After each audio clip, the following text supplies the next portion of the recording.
आजको प्रेजेन्टेसन भनेको चाहिँ कन्ट्र्याक्ट अफ प्लेससँग रिलेटेड छ।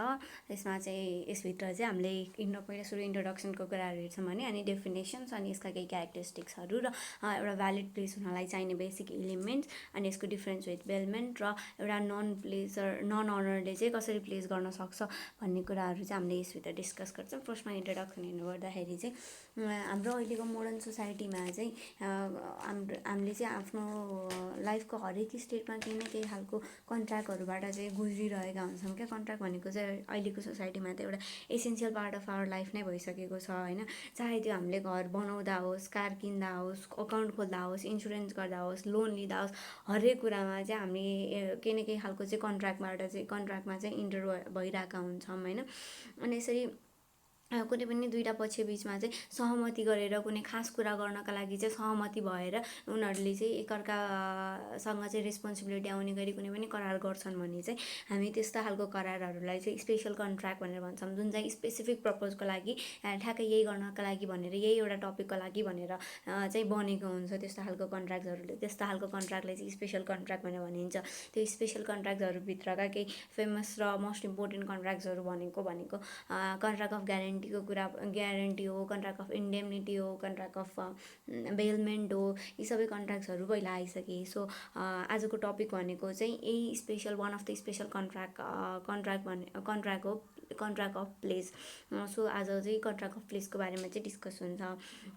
अनि जसमा चाहिँ हामीले मिनिङ अफ फर्स्टमा चाहिँ प्लेसको मिनिङ कन्ट्र्याक्ट अफ प्लेस के हो भनेर बुझ्नुभन्दा अगाडि प्लेसको मिनिङ बुझ्न जरुरी हुन्छ। प्लेस भनेको के हो भन्दाखेरि चाहिँ यसको डिक्सनरी मिनिङ हेर्नु पर्दाखेरि चाहिँ give as security on a loan लिँदाखेरि केही कुरा सेक्युरिटीमा दिनुलाई चाहिँ हामी प्लेस अथवा भन्छौँ, जसलाई नेपालीबाट चाहिँ धरौटी अथवा धितो भन्ने खालको मिनिङ आउँछ।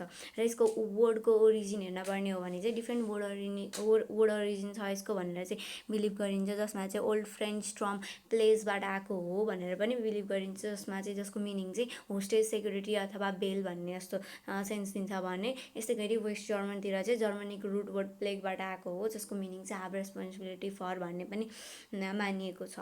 सो कन्ट्र्याक्ट अफ प्लेस के हो भन्दाखेरि चाहिँ एउटा मान्छेले चाहिँ जब कुनै अर्को मान्छेसँग चाहिँ केही सर्टेन अमाउन्ट अफ मनी चाहिँ एउटा स्पेसिफिक पिरियड अफ टाइमको लागि चाहिँ बरु गर्छ, लोनमा लिन्छ, त्यति बेलामा चाहिँ उसले तिमीले दिएको लोन म सही सलामत नै फिर्ता गर्छु है भनेर चाहिँ त्यो लोन दिने मान्छेको प्रति चाहिँ फेथ क्रिएट गर्नका लागि चाहिँ उसले आफ्नो केही सर्टेन प्रपर्टी चाहिँ एज अ सेक्युरिटीको रूपमा चाहिँ उसलाई दिन्छ। ल मैले तिम्रो पैसा म फिर्ता दिन्छु, यदि दिएन भने यहीबाट रिकभर गर भनेर उसलाई चाहिँ उसप्रति चाहिँ एउटा विश्वास क्रिएट गर्नका लागि चाहिँ कुनै पनि सामान यसरी दिइन्छ भने त्यसलाई चाहिँ हामी प्लेस अथवा धरौटी भनेर भन्छौँ होइन। र यही सम्बन्धीको करारलाई चाहिँ हामी कन्ट्र्याक्ट अफ प्लेस भनेर भन्छौँ। सो यहाँनिर चाहिँ दुईवटा पार्टीको इन्भल्भमेन्ट हुन्छ, एउटा प्लेजर र अर्को प्लेजी। जो मान्छेले धितो दिइरहेको हुन्छ त्यो प्लेजर हुन्छ भने जो मान्छेले धितो रिसिभ गरिरहेको हुन्छ त्यसलाई चाहिँ प्लेजी भनेर भनिन्छ। यहाँनिर जसले धितो लिन्छ उसले चाहिँ लोन दिन्छ, सो प्लेजी भनेको चाहिँ क्रेडिटर हो भनेर पनि भन्न मिल्यो। र जो मान्छेले चाहिँ धितो दिइरहेको हुन्छ उसले चाहिँ लोन पाइरहेको हुन्छ नि त, लोन लिइरहेको हुन्छ नि त। सो त्यही भएर यो प्लेजरलाई चाहिँ हामी डेप्टर पनि भनेर भन्न सक्छौँ। र जुन कुरालाई चाहिँ हामीले धितोमा राखेको छ त्यो कुरा चाहिँ प्लेज भनेर चाहिँ चिनिन्छ।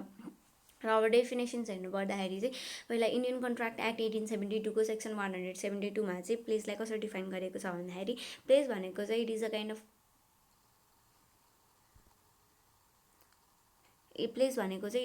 Of bailment of the goods as security for the payment of the डेप्ट or performance of a promise हो भनेर चाहिँ बुझिन्छ। सो यो भनेको के हो भन्दाखेरि चाहिँ प्लेस भनेको कुनै पनि एउटा गुड्सको चाहिँ बेलमेन्ट हो अरे। बेलमेन्ट भनेको हामीले पहिला पनि पढिसक्यौँ के हो भन्दाखेरि के गरेर हामीले आफ्नो अधीनमा रहेको कुनै पनि सामानको पोसेसन चाहिँ अरूलाई हस्तान्तरण गर्छौँ, ट्रान्सफर गर्छौँ भने चाहिँ त्यसलाई बेलमेन्ट भनेर भनिन्छ। र यहाँनिर पनि र यदि केही गरेर हामीले आफ्नो अधीनमा रहेको सामान कसैलाई हस्तान्तरण गर्छौँ, किन गर्छौँ, as a security for the payment of a डेप्ट or the performance of a promise. म कुनै लोन लिएको छ त्यो लोन म तिर्छु है भनेर भन्नको लागि, विश्वास दिलाउनको लागि एउटा सेक्युरिटीको रूपमा, अथवा कुनै काम गर्नको लागि मैले प्रमिस गरेको छु भने त्यो काम म पक्का गर्छु है भनेर भन्ने कुराको विश्वास दिलाउनको लागि एज अ सेक्युरिटीको रूपमा हामीले कुनै पनि सामानको चाहिँ बेलमेन्ट गर्छौँ भने त्यसलाई चाहिँ हामी प्लेस भनेर भन्छौँ भनेर कन्ट्र्याक्ट एक्टमा चाहिँ इन्डियन कन्ट्र्याक्ट एक्टमा डिफाइन गरिएको छ। र यस्तै गरी ललन प्रसाद भर्सेस रहमत अलीको केसमा पनि सुप्रिम कोर्ट अफ इन्डियाले चाहिँ प्लेजलाई राम्ररी डिफाइन गरेको छ। यसमा चाहिँ के भन्छ भन्दाखेरि pawn or pledge is a bailment of the personal property as a security for some डेप्थ अर इङ्गेजमेन्ट। प्लेजको सिनोनिम्स वर्ड पन पनि हुन्छ, यो भन्न बिर्सेछु मैले। सो प्लेजलाई चाहिँ पन पनि भनिन्छ। यो दुइटैको मिनिङ एउटै आउँछ। काहीँ कुनै लजमा चाहिँ यो दुइटालाई चाहिँ डिफ्रेन्ट गरी प्रेजेन्ट गरिए तापनि हाम्रोमा चाहिँ यो दुइटालाई चाहिँ एउटा सिनोनिम्सको रूपमा हेर्ने चलन छ। सो यो भनेको चाहिँ bailment of the personal property as a security for some डेप्थ अर इङ्गेजमेन्ट। यहाँनिर केही कुराको मात्र एडिसन भयो भन्दाखेरि यहाँनिर प्रपर्टीको सट्टा पर्सनल प्रोपर्टी भनेर राखिएको छ। सो प्रपर्टी भनेको चाहिँ दुईवटा टाइपको हुन्छ, एउटा रियल प्रपर्टी, अर्को पर्सनल प्रपर्टी। रियल प्रपर्टी भनेको चाहिँ त्यस्तो खालको प्रपर्टी जसमा चाहिँ ल्यान्डहरू इन्क्लुड हुन्छ and everything that is attach with the land. Immovable प्रपर्टिजहरू चाहिँ इन्क्लुड हुन्छ भने पर्सनल प्रपर्टी भनेको चाहिँ मोर लाइक अ मुभेबल प्रपर्टिजहरू भनेर चाहिँ चिनिन सकिन्छ। सो यसले चाहिँ केमा प्लेजको डेफिनेसन कहाँनिर आएर लिमिट लगायो भन्दाखेरि मुभेबल प्रपर्टिजहरू मात्रै प्लेज हुनसक्छ, इमुभेबल प्रपर्टी चाहिँ प्लेज हुन सक्दैन भनेर रेस्ट्रिक्सन्स लगाएको हामीले देखिन्छ। So a pawnor is the one who being liable to an engagement gives to the person to whom he is liable a thing to be held as a security for the payment of his डेप्थ or the fulfilment of his obligation. यहाँनिर pawnor जोसँग चाहिँ एउटा obligation छ, जोसँग एउटा liability बोकेको छ, उसले पैसा तिर्न पर्ने लायबिलिटी बोकेको छ, उसले चाहिँ जसको अगेन्स्टमा उसलाई त्यो लायबिलिटी छ त्यो मान्छेलाई चाहिँ लगेर आफ्नो कुनै वस्तुहरू चाहिँ सेक्युरिटीको रूपमा दिन्छ for the payment of the डेप्थ। त्यो डेफ्टको पेमेन्टमा दिन्छु अथवा प्रमिस गरेको काम चाहिँ फुलफिल गर्छु भन्ने कुराको विश्वास दिलाउनलाई एज अ सेक्युरिटीको रूपमा उसले कुनै सामान दिन्छ भने त्यसलाई चाहिँ प्लेज भनेर भनिन्छ भनेर यो केसमा डिफाइन गरेको देखिन्छ। र यस्तै गरी अब नेपालको केसमा हेर्नुपर्ने हो भने नेपालको चाहिँ देवानी संहितामा चाहिँ देवानी संहिताको सेक्सन 585मा चाहिँ प्लेजलाई चाहिँ दुईवटा तरिकाले डिफाइन गरेको छ, दुईवटा टाइप्समा बाँडिएर डिफाइन गरिएको छ as a collateral and the deposit. यदि कुनै पनि मान्छेले चाहिँ होइन कुनै पनि गुड्स रिसिभ गर्छ as a security for the payment of the डेप्थ, कुनै पनि लोन लगेको छ र त्यो लोन चाहिँ उसले फिर्ता ल्याउँछ भन्ने कुराको सेक्युरिटीको लागि चाहिँ कुनै पनि सामान रिसिभ गरेको छ भने त्यसलाई चाहिँ कन्ट्र्याक्ट अफ कोल्याट्रल यानि कि धितो सम्बन्धीको करार भनेर भनिन्छ। भने यदि कुनै मान्छेले चाहिँ कुनै पनि काम गर्छु भनेर चाहिँ प्रमिस गरेको छ र त्यस्तो काम गराउँदाखेरि सो काम चाहिँ पुरा हुन्छ भन्ने कुराको ग्यारेन्टीको लागि चाहिँ कुनै पनि वस्तु चाहिँ सेक्युरिटीको रूपमा लिएको छ भने चाहिँ त्यसलाई चाहिँ डिपोजिट अथवा धरौटीको करार भनेर चाहिँ हाम्रो सेक्सनमा चाहिँ डिफाइन गरिएको देखिन्छ। सो यहाँनिर चाहिँ यदि लोनको लागि सेक्युरिटीको रूपमा सामान रिसिभ गरेको छ भने त्यो कोल्याट्रल हुने भयो भने यदि कुनै कामको प्रमिसको लागि चाहिँ सेक्युरिटीको रूपमा लिएको छ भने त्यो चाहिँ डिपोजिट हुने भयो भनेर डिफाइन गरेको छ। र यस्तै गरी अर्को डेफिनेसन छ, यो डेफिनेसन चाहिँ एकदमै भेग र एकदमै डिटेल टाइपको छ, यसमा धेरै कुरा इन्क्लुड गरिएको छ एउटै डेफिनेसनमा। यसले चाहिँ के भन्छ भन्दाखेरि contract by virtue of which the debtor delivers to the creditor or the third person movable or the document evidencing the incorporeal right for the purpose of securing the fulfillment of the principal obligations with the understanding that when the obligation is fulfilled the things delivered shall be returned with all its fruits and accessions। यसले चाहिँ के भन्यो भन्दाखेरि यहाँनिर चाहिँ डेप्टरले भनेको चाहिँ जो चाहिँ ऋण लिने मान्छे हुन्छ त्यसले चाहिँ ऋण दिने मान्छेलाई अथवा उसले अराएको कुनै पनि अरू पर्सनलाई ऋण दिने मान्छे ल त चाहिँ यसले धितो दिन्छ त राखिदिए है भनेर कोही मान्छेलाई अराएको छ भने त्यो मान्छे थर्ड पर्सन हुन्छ होइन। सो ऋण लिने मान्छेले चाहिँ आइदर ऋण दिने मान्छेलाई अथवा उसले अराएको कोही अर्को थर्ड पर्सनलाई चाहिँ आफ्नो मुभेबल प्रपर्टी भनेको चल सम्पत्तिहरू जस्तै कि गाडी गरगहनाहरू परिहाल्यो होइन।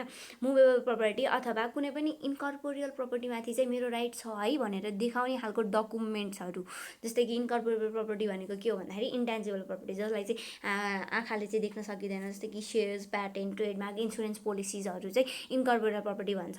सो यहाँनिरको मसँग चाहिँ यति किता सेयर छ भनेर खालको देखाउने खालको कुनै पनि एउटा डकुमेन्ट अथवा मुभेबल प्रपर्टी चाहिँ डेप्टरले चाहिँ क्रेडिटर अथवा थर्ड पर्सनलाई दिन्छ। किन भन्दाखेरि उसको आफ्नो प्रिन्सिपल अब्लिगेसन के हुन्छ, उसले लोन लिएको हुन्छ त्यो लोन तिर्न पर्ने चाहिँ उसको प्रिन्सिपल अब्लिगेसन हुन्छ हो। उसले म यो प्रिन्सिपल अब्लिगेसन चाहिँ पुरा गर्छु है भनेर चाहिँ सेक्योर गर्नका लागि उसलाई बिलिभ गराउनका लागि उसमा चाहिँ बिलिभ त्यो क्रिएट गर्नका लागि चाहिँ भनेर यसरी सामान दिन्छ भने चाहिँ त्यसलाई प्लेज भनिन्छ। र यसरी दिएको सामान चाहिँ जुन चाहिँ प्रिन्सिपल अब्लिगेसन हुन्छ त्यो प्रिन्सिपल अब्लिगेसन पुरा भइसकेपछि चाहिँ जस्तो थियो त्यस्तै नै रिटर्न गर्न पर्ने हुन्छ र यदि समयसँगै त्यस्तो खालको सामानमा केही एडिसन्सहरू भएका छन् भने त्यो एडिसन्सहरू सहित नै रिटर्न हुनुपर्छ भनेर भन्छ। जस्तै कि मैले मेरो गाईलाई चाहिँ ब्याउनीवाला गाईलाई चाहिँ लगेर धितोमा राखेँ भने र मैले लोन तिर्दासम्म त्यो गाईले बाछा पनि ब्यायो भने चाहिँ त्यो अब मैले लोन तिरिसकेपछि मलाई फिर्ता आउँदाखेरि चाहिँ त्यो गाई सहितको बाछा पनि मलाई फिर्ता दिनुपर्छ भन्ने कुरा चाहिँ यसमा गऱ्यो। र अर्को भनेको विकिपिडियाको डेफिनेसन छ। अनि यसले चाहिँ के भन्छ भन्दाखेरि a pledge is a bailment that conveys the possessory title to the property owned by a debtor यानी कि प्लेजर to a creditor यानी कि प्लेजी to secure repayment for some debt or the obligation and to the mutual benefits of the both parties।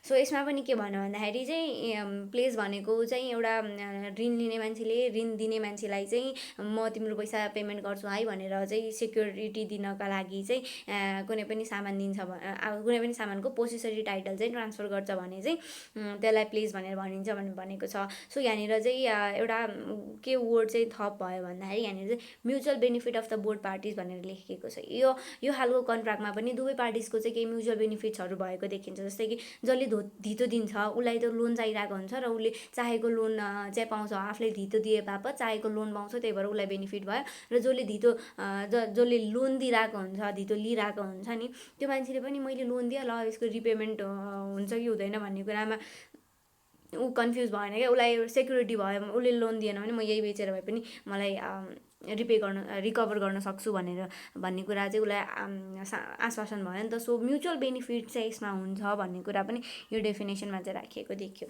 So overall plays भनेको के हो भनेर बुझ्दा एउटा इक्जाम्पलबाट बुझ्नु पर्दाखेरि चाहिँ जस्तै कि ईशाले चाहिँ प्रकृतिसँग चाहिँ 2 लाख रुपियाँ चाहिँ ऋण लियो अरे होइन। अनि त्यसपछि प्रकृतिले चाहिँ ल ऋण त 2 लाख रुपियाँ त म दिन्छु तर तिमीले मलाई फिर्ता गर्छौ कि गर्दैनौ भन्ने कुरा के ग्यारेन्टी न तिमी लिएर भाग्छौ कि भनेर भन्यो। अनि त्यसपछि ईशाले चाहिँ प्रकृतिलाई चाहिँ ल उसो मेरो यो कार्ड छ, मेरो कार्डलाई चाहिँ सेक्युरिटीको रूपमा धितोको रूपमा राख न त, अनि जब मैले चाहिँ तिम्रो पैसा फिर्ता दिन्छु त्यति बेलामा चाहिँ मलाई कार्ड दिनु भनेर चाहिँ उसले आफ्नो कार्ड चाहिँ उसलाई सेक्युरिटीको रूपमा हस्तान्तरण गर्छिन् भने अब चाहिँ यो भनेको चाहिँ कन्ट्र्याक्ट अफ प्लेस भएको उनीहरू दुईजना बिच चाहिँ कन्ट्र्याक्ट अफ प्लेस भएको भनेर मानिनेछ।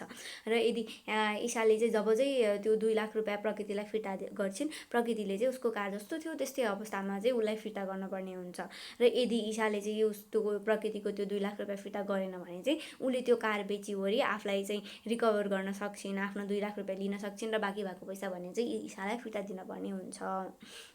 सो यो कन्ट्र्याक्ट अफ प्लेस भनेको कन्ट्र्याक्ट अफ बेलमेन्टसँग केही सिमिलर देखिहाल्यो। किनकि बेलमेन्टमा पनि के भएको थियो भन्दाखेरि आफूसँग भएको सामान हामीले अरूलाई हस्तान्तरण गरेको थियौँ भने प्लेसमा पनि आफूसँग भएको सामान अरूलाई हस्तान्तरण गऱ्यौँ। डिफ्रेन्स केमा छ भने डिफ्रेन्स भनेको यसको प्रपोज अथवा अब्जेक्टिभमा मात्रै डिफ्रेन्स देखिन्छ क्या।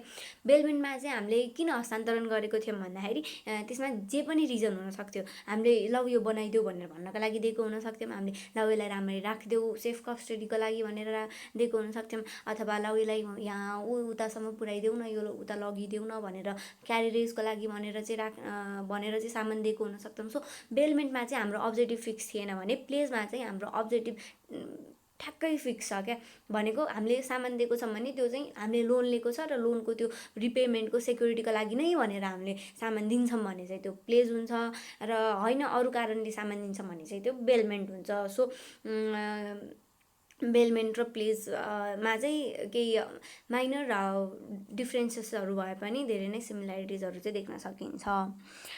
र यसै गरी अब प्रपोजकै कुरा गर्ने हो भने चाहिँ कन्ट्र्याक्ट अफ प्लेस र कन्ट्र्याक्ट अफ ग्यारेन्टी पनि केही सिमिलर लागेन।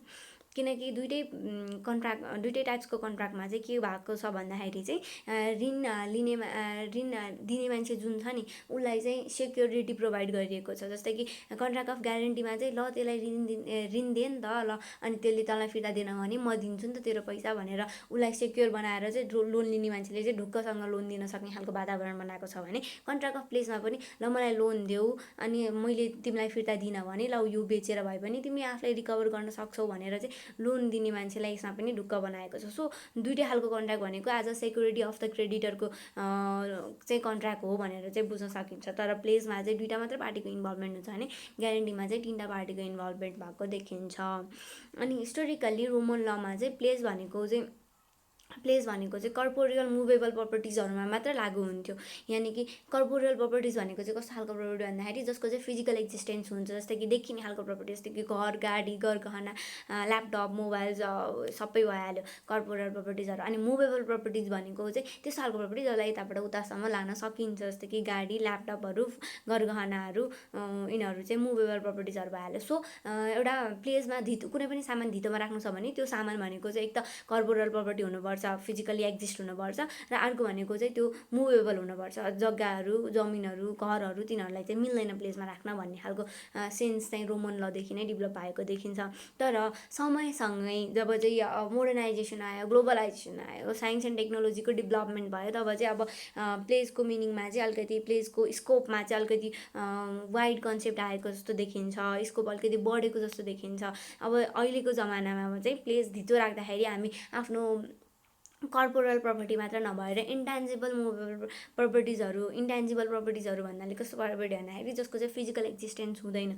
अघि पनि भनिहालेँ, जस्तै कि सेयर्सहरू, फाइनेन्सियल इन्स्ट्रुमेन्टहरू, कि सेयर्स, प्याटेन्ट, ट्रेडमार्कहरू, इन्सुरेन्स पोलिसिजहरू, यिनीहरू खालको कुराहरू पनि हामीले धितोमा राखेर चाहिँ अहिले सजिलैसँग लोन लिने खालको नयाँ कन्सेप्टहरूको पनि अराइज भएको हामीले देख्न सक्दछौँ।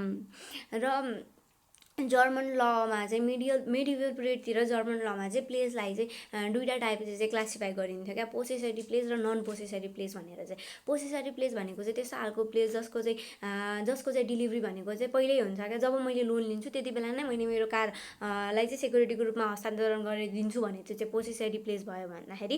तर जब मैले लोन लिँदाखेरि ल मैले मेरो कार चाहिँ धितोमा राखेको छु भनेर भन्छु, तर कार चाहिँ लगेर उसलाई दिन्न, म नै आफै चलाइरहन्छु भने चाहिँ त्यो चाहिँ नन पोसेसरी भयो। र नन पोसेसरीको केसमा के हुन्छ भन्दाखेरि यदि मैले त्यो लोन चाहिँ मेरो फिर्ता दिनँ भने चाहिँ अब पछि चाहिँ आएर उसले मेरो कार चाहिँ डिटेन गरेर लान्छ, उसले मेरो कार चाहिँ सिज गरेर लान्छ, त्यो चाहिँ नन पोसेसरी प्लेस भयो। अनि यसलाई चाहिँ ल्याटिन टर्ममा पिग्नस डिपोजिटम र पिग्नस अपोजिटम भनेर चाहिँ डिफाइन गरेको छ। र यस्तो खालको डिस्टिङ्सन फ्रेन्च लजहरूमा भने चाहिँ अहिले पनि देखिन्छ, जसमा चाहिँ पोसेसरी प्लेसलाई चाहिँ गेज भनेर भनेको छ भने नन पोसेसरीलाई चाहिँ नेन्टिसमेन्ट भनेर चाहिँ डिफाइन गरिएको देखिन्छ। र लुजियानाको लजमा पनि प्लेसलाई चाहिँ दुईवटा काइन्ड्समा चाहिँ डिफाइन गरिएको छ। यदि पन र एन्टाक्रोसिस भनेर चाहिँ डिफाइन गरिएको छ। यदि कसैले चाहिँ होइन मुभेबल प्रपर्टीहरू जस्तै कि घर, गाडी, ल्यापटपहरू, घर होइन है, गाडी, ल्यापटप, ज्वेलरिजहरू चाहिँ धितोमा राखेर लोन लिन्छ भने त्यो चाहिँ पन हुन्छ भने, यदि इमुभेबल प्रपर्टी यानि कि घर, जग्गाहरू धितोमा राखेर लोन लिन्छ भने चाहिँ त्यो चाहिँ एन्टाक्रोसिस हुन्छ भनेर चाहिँ ल अफ लुजियानामा पनि डिफाइन गरेको छ। भने हाम्रोमा चाहिँ चलन कस्तो छ भन्दाखेरि चाहिँ यदि हामीले चाहिँ मुभेबल वस्तुहरू चाहिँ लगेर चाहिँ धितोमा राख्छौँ भने त्यो चाहिँ हामीले प्लेस हुन्छ, यानि कि धितो हुन्छ अथवा धरोटी हुन्छ होइन। र यदि हामीले नन मुभेबल प्रपर्टी राखेर चाहिँ लोन लिन्छौँ, जस्तै कि जग्गा, जमिनहरू, घरहरू चाहिँ धितोमा राखेर हामी लोन लिन्छौँ भने चाहिँ त्यो चाहिँ मोर्टगेज हुन्छ, यानि कि बन्धक भनेर भनिन्छ त्यसलाई चाहिँ। र सो हामीले यतिसम्म कन्ट्राक्ट अफ प्लेसको बारेमा बुझिआउँदाखेरि चाहिँ यसको केही सर्टेन क्यारेक्टरिस्टिक्सहरू पनि पहिलाउन सक्छौँ होइन। जस्तै कि यो कन्ट्र्याक्ट भनेको चाहिँ, कन्ट्राक्ट अफ प्लेस भनेको चाहिँ एउटा रियल कन्ट्र्याक्ट हो क्या, किनकि रियल कन्ट्र्याक्ट भनेको त्यस्तो खालको कन्ट्र्याक्ट जसमा चाहिँ रियल कुराहरूको, रियल सामानहरूको ट्रान्सफर भइरहेको छ from one party to another party, जसमा अनि पछि चाहिँ त्यो अनि अनदर पार्टी अनि त्यो सामान ट्रान्सफर हुँदाखेरि चाहिँ अब्लिगेसन पनि अराइज भएको छ टु रिटर्न द्याट थिङ, त्यो सामान फिर्ता दिनुपर्ने पनि अब्लिगेसन पनि अराइज भइरहेको छ भने त्यस्तो खालको कन्ट्र्याक्ट भनेको रियल कन्ट्र्याक्ट भनेर भनिन्छ। सो कन्ट्र्याक्ट अफ प्लेस पनि a kind of real contract हो भनेर हामी बुझ्न सकिहाल्छौँ। र अर्को भनेको एक्सेसरी कन्ट्र्याक्ट। एक्सेसरी कन्ट्र्याक्ट भनेको चाहिँ त्यस्तो खालको कन्ट्र्याक्ट हो होइन, जुन चाहिँ एउटा सपोर्टिङ कन्ट्र्याक्टको रूपमा आएको हुन्छ क्या। जुन चाहिँ मेन कन्ट्र्याक्ट हुन्छ, त्यो मेन कन्ट्र्याक्टको कुनै पनि सर्टेन अब्लिगेसन हुन्छ, त्यो अब्लिगेसन फुलफिल गर्नका लागि अस्योर गर्नका लागि भनेर अर्को कन्ट्र्याक्ट गरिएको छ भने त्यसलाई चाहिँ एक्सेसरी कन्ट्र्याक्ट भने हुन्छ भनेर चाहिँ भनिन्छ। जस्तै कि यसमा पनि मेन कन्ट्र्याक्ट भनेको लोनको कन्ट्र्याक्ट हुन्छ, लोन लिएको हुन्छ र लोन तिर्नुपर्ने जुन अब्लिगेसन, प्रिन्सिपल अब्लिगेसन हुन्छ, त्यो प्रिन्सिपल अब्लिगेसनलाई चाहिँ सेक्युरिटी दिनका लागि भनेर कन्ट्र्याक्ट अफ प्लेस गरिन्छ। अनि जब चाहिँ यहाँनिर प्रिन्सिपल अब्लिगेसन्सको चाहिँ फुलफिल हुन्छ, यो एक्सेसरी कन्ट्र्याक्ट पनि एक्जिस्टेन्स हराउँछ।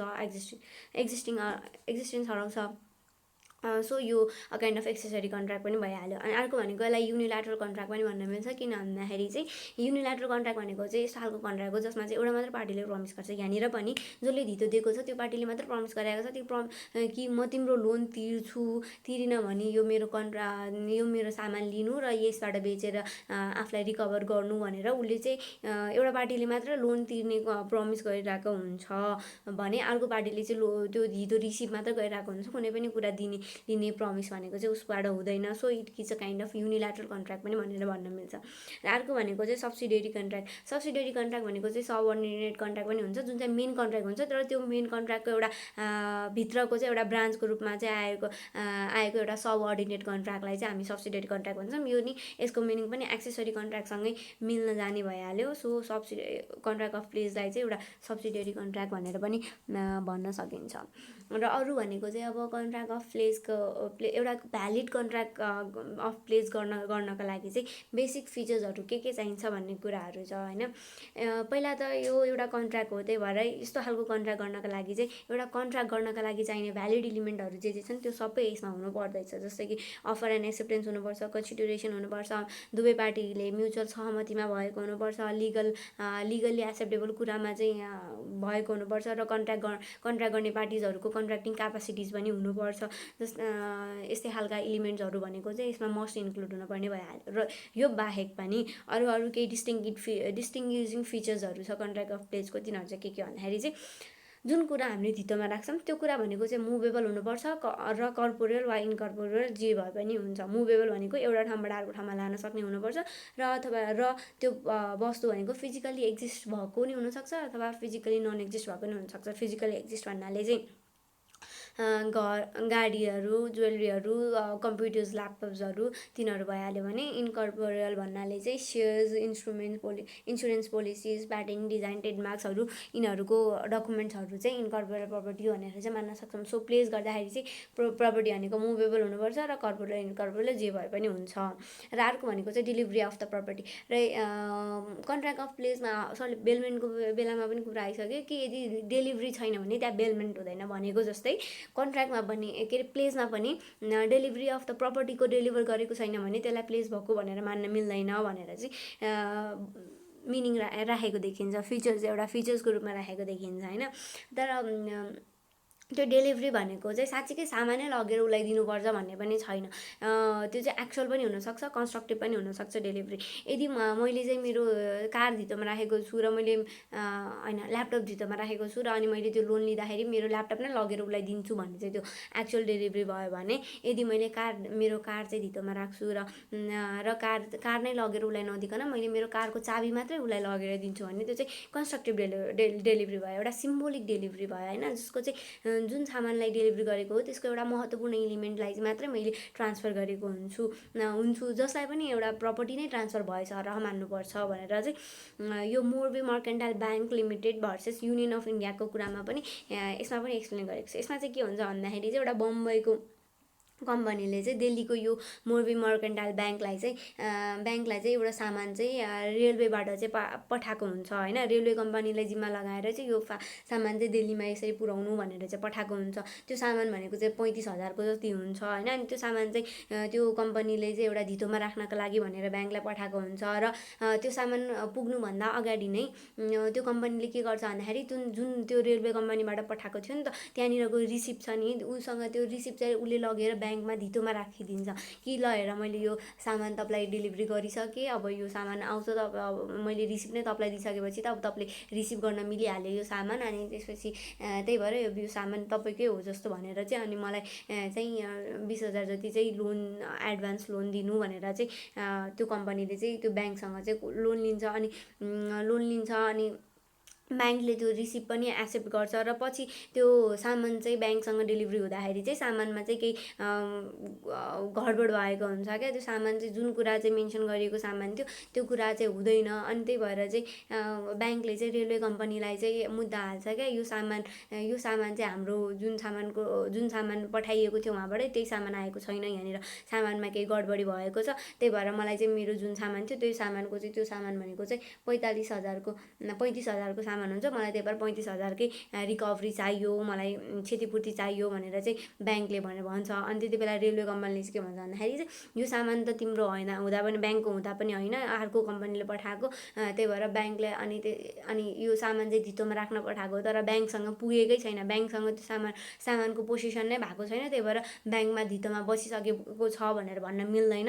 त्यही भएर पनि ब्याङ्कसँग चाहिँ कुनै पनि राइट छैन कम्पेन्सेसन चाहिँ क्लेम गर्नको लागि भनेर चाहिँ त्यो रेलवे कम्पनीले आर्गुमेन्ट दिन्छ भने यसमा चाहिँ कोर्टले के डिसाइड गर्छ भन्दाखेरि रेलवे रिसिप्टलाई पनि यहाँनिर सामानको एक्चुअल डिलिभरी नभए पनि रेलवे रिसिप्टको चाहिँ डिलिभरी भएको हुन्छ। त्यस्तो चाहिँ एउटा रिसिप्टहरू जसले चाहिँ यो सामानको चाहिँ ओनरसिप देखाउने खालको कुनै पनि डकुमेन्टहरूको डिलिभरी भएको छ भने पनि त्यसलाई पनि actual delivery of the goods सरह नै मान्नु पर्दछ, सामानकै हस्तान्तरण सरह मान्नु पर्दछ भनेर चाहिँ यो खालको प्लेजलाई चाहिँ भ्यालिड प्लेज हुन्छ र ब्याङ्कसँग चाहिँ कम्पेन्सेसनको लागि क्लेम गर्ने राइट हुन्छ भनेर सुप्रिम कोर्टले डिसाइड गरेको छ। सो डिलिभरी भनेको चाहिँ एक्चुअल पनि हुनसक्छ, कन्स्ट्रक्टिभ पनि हुनसक्छ भन्ने भइहाल्यो।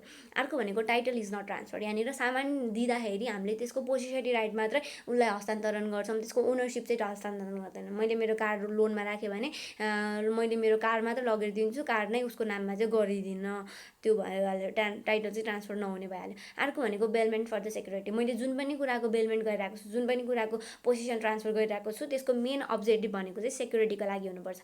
आइदर मैले कुनै पनि लोन लिएर त्यसको रिपेमेन्टको सेक्युरिटी हुनसक्छ, अथवा मैले कुनै पनि प्रमिस गरेको मैले यो काम गर्छु भाइ भनेर प्रमिस गरेको छ भने त्यो कामको फुलफिलमेन्टको सेक्युरिटीको लागि चाहिँ हुनुपर्छ। सो पर्पज चाहिँ सेक्युरिटी हुनैपर्छ कन्ट्र्याक्ट अफ प्लेस हुनको लागि भन्ने अर्को फिचर्स भयो भने।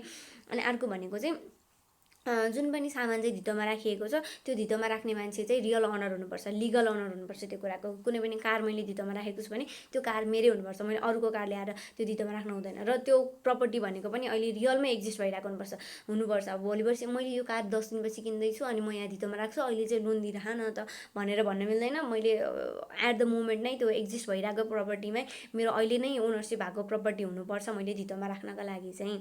र अर्को फिचर्स भनेको good must be long lasting. अनि जुन कुरा मैले धितोमा राखेको छु त्यो भनेको चाहिँ अलिकति लङ लास्टिङ हुनुपर्छ। मैले अब एक बोरा स्याउ लगेर चाहिँ धितोमा राखिदिएँ अनि मेरो जब अनि लोन लिएँ अनि लोन तिर्दासम्म मैले अनि पछि लोन तिरिनँ अनि त्यो स्याउको बोरा हेर्दाखेरि चाहिँ सबै स्याउ गइसक्यो, र अब त्यो लोन दिने मान्छेलाई घाटा हुँदैन त। सो त्यही भएर चाहिँ सामान भनेको चाहिँ लङ लास्टिङ हुनुपर्छ अलिकति भन्ने खालको कुराहरू पनि एउटा फिचर्सको रूपमा राख्न सकिन्छ। र अर्को मेन भनेको चाहिँ रिटर्न अफ द गुड्स, जुन पनि सामान धितोमा राखिएको छ त्यो धितोमा राखेको सामान भने चाहिँ प्रिन्सिपल अब्लिगेसन पुरा गरिसकेपछि चाहिँ जस्तो थियो त्यस्तै नै फिर्ता गर्नुपर्छ भन्ने पनि एउटा मेन अर्को फिचर्सको रूपमा हेर्न सकिन्छ। र यस्तै गरी अब प्लेज र बेलमेन्ट बिचमा चाहिँ के डिफ्रेन्ट छ भन्ने कुरा हेरौँ। प्लेज र बेलमेन्ट बिचमा अघि पनि हामीले कुरा गऱ्यौँ कि धेरै नै कम डिफ्रेन्स छ भने धेरै नै चाहिँ सिमिल्यारिटिजहरू चाहिँ यसमा देखिन्छ।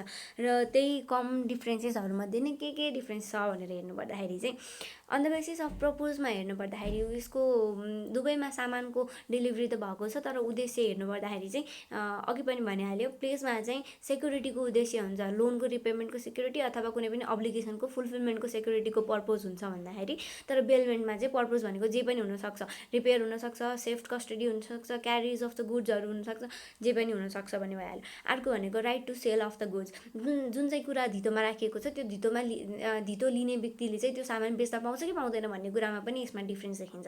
जस्तो कि मैले प्लेस गरेको छु भने चाहिँ त्यो प्लेजरले चाहिँ मैले के गरेर उसको लोन तिरिन भने चाहिँ उसले त्यो सामान बेच्न पाउँछ र आफूलाई चाहिँ रिकभर गर्न पाउँछ। तर बेलमेन्टको केसमा चाहिँ मैले लोन तिर्छु भनेर नै सामान दिएको हुँदैन, यसमा त डिफ्रेन्ट अब्जेक्टिभ्सहरू हुनसक्छ नि त। जस्तो कि मैले काजलले चाहिँ मलाई स्कुटी भनेको चाहिँ रिपेयर गर्नलाई दिएको छ भने मैले उसको स्कुटी त अब उसको स्कुटी मैले अब बेच्न पाउँदिनँ क्या, तर यदि मैले त्यो रिपेयर गरेको बापत उसले मलाई ज्याला दिँदैन, मलाई पैसा दिँदैन भने चाहिँ मैले उसलाई सु गर्न सक्छु क्या उसको नन पर्फर्मेन्सको लागि, मलाई यो देऊ अनि मात्रै म तिम्रो स्कुटी दिन्छु भनेर चाहिँ उसलाई मुद्दा हाल्न चाहिँ सक्छु। तर बेलमेन्टमा चाहिँ सामानको सिधै सेल चाहिँ गर्न सकिँदैन। र अर्को भनेको right to use of the goods, र जुन चाहिँ सामान धितोमा राखेको छ त्यो धितोमा राखेको सामानलाई युज गर्न मिल्छ कि मिल्दैन त धितोमा लिने व्यक्तिले भन्ने कुरामा पनि यसमा चाहिँ डिफ्रेन्स देखिन्छ होइन। जस्तै कि प्लेसको केसमा चाहिँ जस्तै कि मैले मेरो कार ब्याङ्कमा धितो राखेको छु भने त्यो ब्याङ्कको कुनै पनि स्टाफले मेरो कार चढेर हिँड्न मिल्दैन, मेरो गुडलाई युज गर्न मिल्दैन। सो यहाँनिर चाहिँ युज अफ द गुड्स हुँदैन प्लेजमा भने। बेलमेन्टमा भने चाहिँ बेलमेन्टमा भने चाहिँ प्रायः युज गर्नकै लागि भनेर चाहिँ सामान दिइरहेको हुन्छ नि त। सो यसमा चाहिँ गुड्सको युज हुन्छ। जस्तै कि मैले मेरो बुक नन्दनीलाई दियो भने उसले त्यो बुक पढ्न पायो के। सो यसमा गुड्सको चाहिँ युज भइरहेको हुन्छ unless otherwise mention in the contract. के गरेर कन्ट्र्याक्टमै पहिला सुरु प्लेसको कन्ट्र्याक्टमा ल युज गर भनेपछि त त्यो हाम्रो के लाग्छ र ल बेलमेन्टकोमा पनि ल यसलाई युज नगर है राम्रै राख मात्र भनेको छ भने अब यो त एक्सेप्सन भइहाल्यो। र अर्को भनेको कन्सिडरेसनमा यसको डिफ्रेन्स हेर्न सकिन्छ। कन्सिडरेसन भनेको प्रतिफल। कुनै पनि कन्ट्र्याक्ट गरे बापत मैले के पाउँछु त भन्ने कुरालाई चाहिँ कन्सिडरेसन भनेर भनिन्छ। प्लेसमा चाहिँ कन्सिडरेसन जहिले पनि हुन्छ, किनकि कन्ट्र्याक्ट अफ प्लेस गर्दाखेरि मैले के पाउँछु भन्दाखेरि लास्टमा मैले लोन पाउँछु नि त। मैले मेरो सामान धितो राखे बापत मैले लोन पाउँछु र अर्को पार्टीले पनि कन्ट्र्याक्ट अफ प्लेस गरे बापत उसले चाहिँ सेक्युरिटी पाउँछ लोनको। सो कन्सिडरेसन भनेको दुवै पार्टीमा प्रेजेन्ट हुन्छ भने बेलमेन्टमा चाहिँ कन्सिडरेसन जहिले प्रेजेन्ट हुन्छ भन्ने छैन। जस्तै कि मैले अघि नन्दनीलाई बुक दिएँ नि त पढ्नको लागि, अब त्यसमा मैले के पाउँछु त, केही पनि पाउँदैन नि त। र अनि यस्तै गरी मैले काजलको स्कुटी रिपेयर गर्दाखेरि उसँग पैसा लिएन भने मेरो कन्सिडरेसन के हुन्छ त, केही पनि हुँदैन नि त। सो कन्सिडरेसन भनेको कहिले प्रेजेन्ट हुन पनि सक्छ नहुन पनि सक्छ बेलमेन्टमा चाहिँ। अनि यस्तै गरी नेचर अफ गुड्समा पनि केही डिफ्रेन्सहरू देख्न सक्छौँ। प्लेसको केसमा चाहिँ गुड्सहरू भनेको अलिकति भ्यालुएबल हुनुपर्छ। जति हामीले लोन लिएको छौँ त्यतिसम्मको चाहिँ भ्यालु चाहिँ त्यो गुड्सले क्यारी गरेको हुनुपर्छ। जस्तै कि अब मैले 2 लाख रुपियाँको लोन लिएको छु अनि मैले मेरो साइकल लगेर त धितोमा राख्न मिलेन नि त, किनकि एटलिस्ट मैले जति लोन लिएको छु 2 लाख रुपियाँको लोन लिएको छु भने त्यो 2 लाख रुपियाँ पर्नेसम्मको सामान चाहिँ मैले धितोमा राख्न पर्ने हुन्छ। गुड भनेको चाहिँ डेप्थ जतिकै भ्यालुएबल हुनुपर्छ।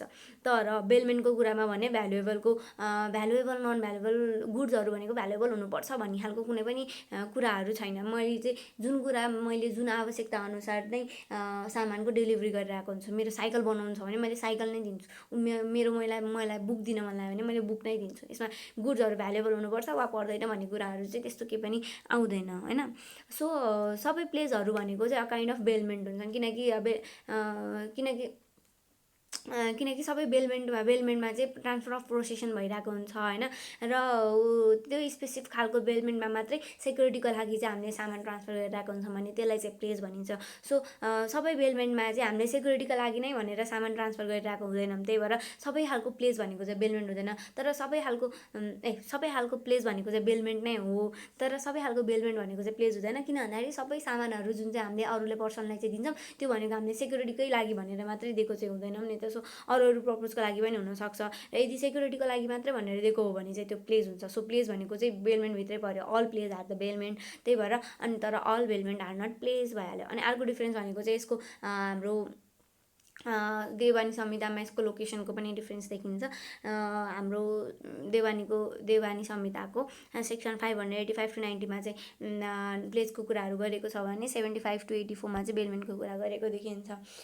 र अब लास्टमा चाहिँ यदि धितो दिँदाखेरि चाहिँ मैले अघि भने कि धितो दिने मान्छेको त्यो प्रपर्टी आफ्नै हुनुपर्छ, उनै ओनर हुनुपर्छ त्यो प्रपर्टी भनेर भने। र सो अब नन ओनरले चाहिँ प्लेस गर्न मिल्छ कि मिल्दैन त भन्ने कुराहरू चाहिँ कस्तो छ त भनेर हेर्नु पर्दाखेरि चाहिँ यहाँनिर चाहिँ केही एक्सेप्सन्सहरू छ, केही एक्सेप्सन्सहरू छ जसमा चाहिँ नन ओनरले पनि प्लेस गर्न मिल्छ। त्यो सामान मेरो होइन त्यही पनि मैले त्यसलाई धितोमा राख्न मिल्ने खालको केही एक्सेप्सन्सहरू पनि छ। जस्तै कि प्लेस बाई मर्केन्टाइलेसन भनेको चाहिँ त्यस्तो खालको मान्छे जसलाई चाहिँ कुनै पनि सामानको चाहिँ किनबेच अथवा डिलिङ्सहरूको चाहिँ रेस्पोन्सिबिलिटी अथोरिटी भनेको अनरले दिएको हुन्छ। जस्तै कि निमाले चाहिँ आफ्नो स्कुटीको किनबेचको डिलिङ्सहरूको जिम्मेवारी भनेको चाहिँ रिचालाई दिएको छ भने रिचाले चाहिँ अब त्यो स्कुटीलाई चाहिँ धरौटीमा राखेर उसले लोन लिन मिल्छ। तर त्यसमा निमाको चाहिँ मन्जुरी हुनुपर्छ। त्यस्तो खालको कन्ट्र्याक्ट चाहिँ उनीहरू बिच पहिले भइसकेको हुनुपर्छ। त्यस्तो अवस्थामा चाहिँ रिचाले त्यस्तो खालको स्कुटीलाई चाहिँ धितोमा राखेर लोन लिन पाउँछ। त्यो पनि प्लेस भनेको भ्यालिड नै हुन्छ। र अर्को भनेको चाहिँ place by seller after sale or buyer before sale. Seller after sale भन्दाखेरि बेच्ने मान्छेले बेचिसकेपछि, कुनै पनि सामान बेच्ने मान्छेले बेचिसकेपछि चाहिँ त्यसलाई धितोमा राख्न मिल्छ कि मिल्दैन भन्ने कुरा हो। जस्तै कि मसँग एउटा कार छ अनि मैले त्यो कार निशालाई बेचेँ अनि बेचिसकेपछि अनि उसले मलाई पैसा पनि दियो। अनि तर के भन्यो भन्दाखेरि म यो कार भनेको 15 दिनपछि मात्र लिएर जान्छु है भनेर उसले मलाई भन्यो। र मैले त्यो 15 दिनको बेलासम्म चाहिँ त्यो कार मैसँग राखेँ अनि मैले लिएर गएर त्यही 15 दिनको टाइममा चाहिँ मैले लिएर गएर ब्याङ्कमा चाहिँ त्यो कार्डलाई चाहिँ धितोमा राखिदिएँ। बेच्न त बेचिसकेको छु, त्यही पनि मैले फेरि लगेर धितोमा राखिदिएँ र ब्याङ्कले पनि पत्ताइवरी गरेर मलाई धितो लोन दिन्छ भने, त्यो धितोमा लिएर मलाई लोन दिन्छ भने चाहिँ त्यो प्लेस पनि भ्यालिड नै हुन्छ। अब यदि निशालाई चाहिँ त्यसबाट चाहिँ अलिकति लस बेहोर्नु पर्छ भने, घाटा बेहोर्नु पर्छ भने उसले चाहिँ ब्याङ्कमा गएर यो कार त मेरो हो, तिमीहरूले धितोमा लिन पाउँदैन भने उसले उसको कार लिएर जान पाउँदैन। यदि उसले लस बेहोर्नु परेको छ भने उसले चाहिँ अब मसँग डिल गर्नुपर्ने हुन्छ। उसले चाहिँ मलाई मुद्दा हाल्न सक्छ कि यसले मेरो ओनरसिपको कार चाहिँ लगेर धितोमा राखिदियो भनेर मसँग चाहिँ उसले मुद्दा हाल्न सक्छ र मैले उसलाई कम्पेन्सेट गर्नु पऱ्यो भने मैले चाहिँ ब्याङ्कमा चाहिँ जति लोन लिएको हो त्यो लोन चाहिँ तिरिवरी मैले त्यो कार त्यहाँबाट झिकेर अनि उसलाई फिर्ता दिनुपर्ने हुन्छ।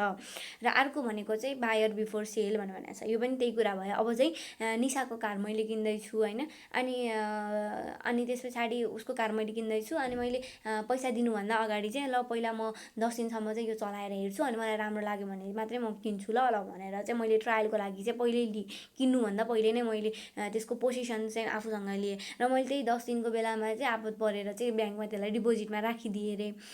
डिपोजिटमा राखेर एउटा लोन लिएँ र ब्याङ्कले पनि त्यसलाई डिपोजिटमा लियो अनि मलाई लोन दियो भने त्यो प्लेस पनि भ्यालिड हुन्छ। यसमा पनि निशालाई घाटा हुन्छ भने उसले मसँग डिल गर्नुपर्ने हुन्छ, मलाई चाहिँ मुद्दा हाल्नुपर्ने हुन्छ र मैले त्यो ब्याङ्कमा उसलाई कम्पेन्सेसन दिँदाखेरि ब्याङ्कमा गएर त्यो लोन तिरेर कार त्यहाँबाट झिकेर अनि बल्ल उसलाई दिनुपर्ने हुन्छ। सो यसरी चाहिँ राखिएको प्लेस पनि भ्यालिड हुने भइहाल्यो। अनि अर्को भनेको place by the person having limited interest. यो चाहिँ यदि कोही मान्छेलाई चाहिँ कुनै पनि वस्तुमा चाहिँ उसको केही लिमिटेड इन्ट्रेस्ट अट्याच छ भने उसले चाहिँ उसको जति इन्ट्रेस्ट छ त्यतिसम्मको चाहिँ धितो लोन लिन मिल्छ क्या, त्यो सामानलाई धितोमा राखेर। भन्नु खोजेको फर इक्जाम्पल मसँग चाहिँ एउटा पिसिआर मेसिन छ अरे क्या, एउटा मसिन छ ल, त्यो चाहिँ पिसिआर मेसिन छ अरे होइन। अनि त्यो चाहिँ बिग्रियो अरे, अनि बिग्रेपछि मैले राधिकालाई चाहिँ बनाउन दिएँ अरे क्या, मेरो यो मेसिन बिग्रियो बनाइदेऊ न भनेर दिएँ अरे। अनि उसले बडो मिहिनेतका साथ त्यो मेसिन पुरै बनायो अरे। अनि बनाउँदाखेरि धेरै बेर लगाएर धेरै खर्च लाग्यो अरे, उसको आफ्नै कस्ट नै मानौँ 5,000 जतिको कस्ट नै निस्क्यो अरे उसको त्यो मेसिनबाट। भनेपछि अब त्यो मेसिनमा चाहिँ उसको केही इन्ट्रेस्ट चाहिँ अराइज भइसक्यो क्या। अब जसले त्यो मेसिन चाहिँ अब त्यो मेसिनबाट चाहिँ उसले 5,000 रुपियाँ आफूले पाउँछ, किनकि उसले आफ्नो 5,000 रुपियाँ त्यो मेसिनमा इन्भेस्ट गरिसक्यो। अब जसले त्यो मेसिन लान्छ त्यसले उसलाई चाहिँ 5,000 रुपियाँ दिनुपर्ने हुन्छ। सो उसको चाहिँ केही इन्ट्रेस्ट चाहिँ अराइज भइसक्यो नि त त्यो मेसिनमा, केही लिमिटेड इन्ट्रेस्ट चाहिँ अराइज भइसक्यो नि त त्यो मेसिनमा। सो अब चाहिँ उसले के गर्न पाउँछ भन्दाखेरि त्यो मेसिनलाई चाहिँ धितोमा राख्न सक्छ, धितोमा राखेर लोन लिन सक्छ। तर त्यो उसले लिएको लोन भने चाहिँ 5,000 भन्दा बढी हुनु हुँदैन, किनकि त्यो मेसिनमा उसको भाग लाग्ने भनेको त त्यही 5,000 मात्र हो नि त, जुन चाहिँ उसले त्यसमा इन्भेस्ट गरेको थियो त्यो 5,000 मात्र उसको भाग लाग्छ। त्यही भएर उसले त्यही 5,000 सम्मको लोन चाहिँ उसले त्यो सामान धितोमा राखेर लिन पाउँछ। अनि जब मैले चाहिँ त्यो मेरो मेसिन चाहिँ बनायो ल्याउ त म लिन आएको भनेर लिन आउँछु नि त, त्यो बेला मैले उसलाई त 5,000 रुपियाँ दिनुपर्ने हुन्छ नि त। अनि उसले त्यही पैसा चाहिँ लोन त्यति नै रकम चाहिँ उसले लोन लिएको हुन्छ र उसले त्यही लोन लिएको ठाउँमा चाहिँ त्यो पैसा दिएर चाहिँ अनि त्यसरी मेरो सामान चाहिँ छुट्याउँछ। So person having the limited इन्ट्रेस्टले पनि प्लेस गर्दाखेरि त्यो प्लेस भ्यालिड हुन जान्छ। र अनि अर्को भनेको चाहिँ place by the person under voidable contract. अब कुनै पनि मान्छेले चाहिँ कुनै पनि सामान भनेको चाहिँ भोइडेबल कन्ट्र्याक्टको अन्डरमा चाहिँ पोसेसनमा लिएको छ र उसले त्यसलाई धितोमा राख्छ भने त्यो धितो पनि भ्यालिड हुन्छ भनेर भनेको। जस्तै कि मैले अघि निशासँग कार लिँदाखेरि चाहिँ उसलाई चाहिँ थर्काएर झुक्काएर मिसरिप्रेजेन्ट गरेर होइन फोर्स गरेर चाहिँ उसँग कार किनेको छु। अब ऊ चाहिँ खुसी छैन त्यो कार लिएको मैले उसँग त्यसरी कार लिएकोबाट। अनि मैले यसरी भोइडेबल त्यो त कार मैले त्यसरी अरूसँग कार कार लिने कन्ट्र्याक्ट गर्नु भनेको त्यो त भोइडेबल कन्ट्र्याक्ट हो नि त। अनि मैले यसरी भोइडेबल कन्ट्र्याक्ट गरिवरी आफ्नो पोजिसनमा लिएको त्यो कार्डलाई चाहिँ धितोमा लगेर राखिदिएँ। अनि ब्याङ्कले पनि तपाईँको हो रहेछ भनेर धितोमा राखेर चाहिँ मलाई लोन दिन्छ भने त्यो प्लेस पनि भ्यालिड हुन जान्छ। र यदि निशालाई चाहिँ फेरि प्रब्लम छ भने उसले चाहिँ मसँग डिल गर्नुपर्ने हुन्छ, ब्याङ्कमा गएर केही फाइदा हुँदैन। सो भोइडेबल कन्ट्र्याक्टको पोजिसनमा राखेको सामानलाई पनि प्लेसमा राख्न मिल्छ, त्यो प्लेस भ्यालिड नै हुन्छ। So this is all about the meanings, features and other things about the place, and these are my references of the presentations, and thank you very much for listening to me.